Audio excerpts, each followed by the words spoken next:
औज़ुबिल्लाहि मिनश्शैतानिर्रजीम बिस्मिल्लाहिर्रहमानिर्रहीम। मुल्क के और शहर के जो हालात बनते जा रहे हैं, तो मालेगांव की जो परिस्थिति है वो दिन से दिन बहुत ज़्यादा ख़राब होते जा रही है। कम से कम ये 15-20 दिन के अंदर बहुत ढेर लोग शहीद हो गए हमारे शहर के। उसमें कुछ जिम्मेदार लोग भी हैं। मैं सभी मरहूमीन के परिवार के और हमारा भी परिवार और हम सभी लोग उनके दुख में बराबर के शामिल हैं और दुआ करते अल्लाह से कि अल्लाह उनको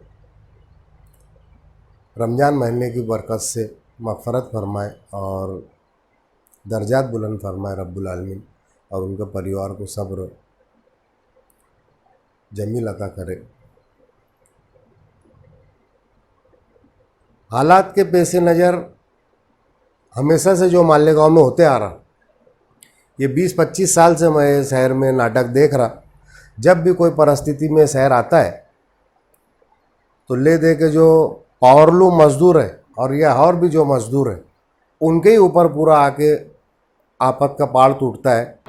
हमारे पास में पावरलूम मज़दूर बार बार आके दौड़ रहे, बल्कि रो भी दे रहे कि सेठ ने हमको जब लॉकडाउन शुरुआत हुआ पहले हफ्ते में 500 दिया, फिर दूसरे हफ्ते में 500 दिया, उसके बाद से देना बंद कर दिया कि हमारे पास पैसा है नहीं और तांबे कांटे का चेक है। और ये पावरलूम के जो मालिक हैं ये हमेशा अपने बोल वचन से और उससे बच के निकल जाते, मगर अभी जो वक्त है ये बचने बचाने का नहीं है, अभी पूरा हक देने का वक्त है।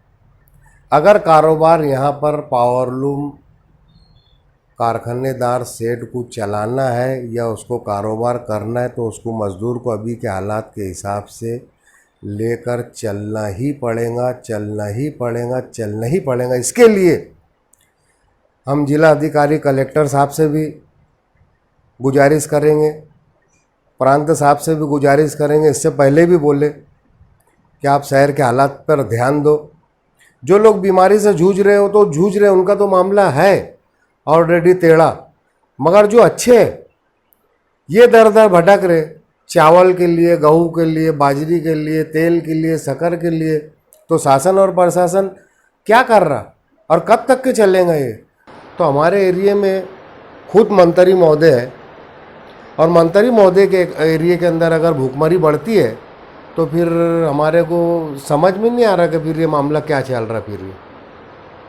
और अगर कोई इसको अगर जातिवाद में लेके जाता है और वो उसको दूसरी अगर ये टर्न अगर राजकारणीय फील्ड से अगर देने की कोई भी अगर कोशिश करता है ये मामले को, तो वो उसके अंजाम को भुगतने के भी लिए समझ लो कि उसको तैयार रहने की ज़रूरत है।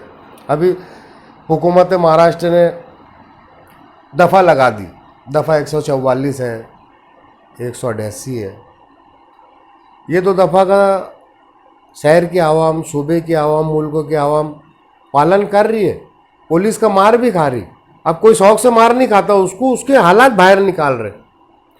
जरूरी नहीं कि सभी लोग घूमने की नीयत से या टाइम पास करने की नीयत से निकल रहे, कुछ लोग उनकी मजबूरी उनको बाहर निकाल दे रही है कि उनके पास में वसाइल नहीं है, उनके पास में कोई बंदोबस्त नहीं है, तो उनको मजबूरन रोड के ऊपर निकल के पुलिस के भी डंडे खाना पड़ रहा है और घर में उसको अनाज खाने को नहीं मिल रहा, ऐसी उसकी परिस्थिति हो गई।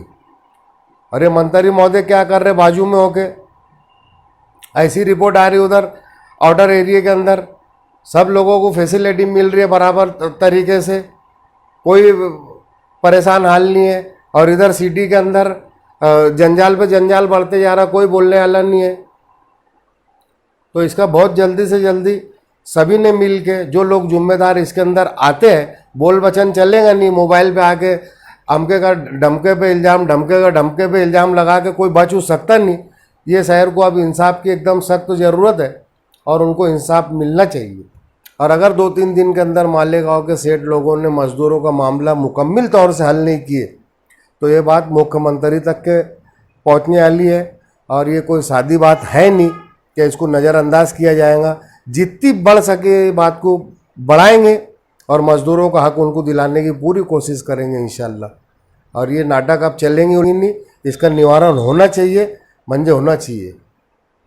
हम अभी 2-4 दिन इंतज़ार करेंगे, अगर हमारी सुनवाई होती है कायदे के नियम परमाने तो ठीक है, नहीं तो हम सेटिंग लगा के फिर हम मुख्यमंत्री से भी मुलाकात करने का वो लगाएंगे जुगाड़, और हम उनसे मुलाकात करके बात रखेंगे।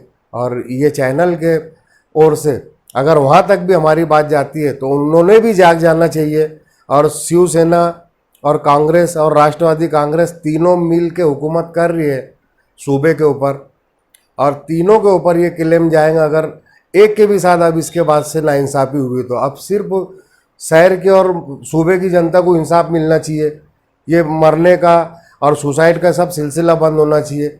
और हुकूमत ने भी अपने तौर से सबके घरों घर पैसा पहुंचाना चाहिए। बैंक का भी लफड़ा रखो मत, बैंक में गर्दी हो जा रही, बीमारी का और फैलने का अंदेशा जाहिर हो जा रहा, और कोई बोल रहा नहीं तो इसका मतलब ये नहीं कि कोई बोलने वाला है नहीं। आखिरी तक के फिर अगर हमारे को जबान खोलने की नौबत आएगी तो हम आखिरी तक के जबान भी खोलेंगे और फंक्शन भी खोलेंगे। अस्सलाम वालेकुम, जय हिंद।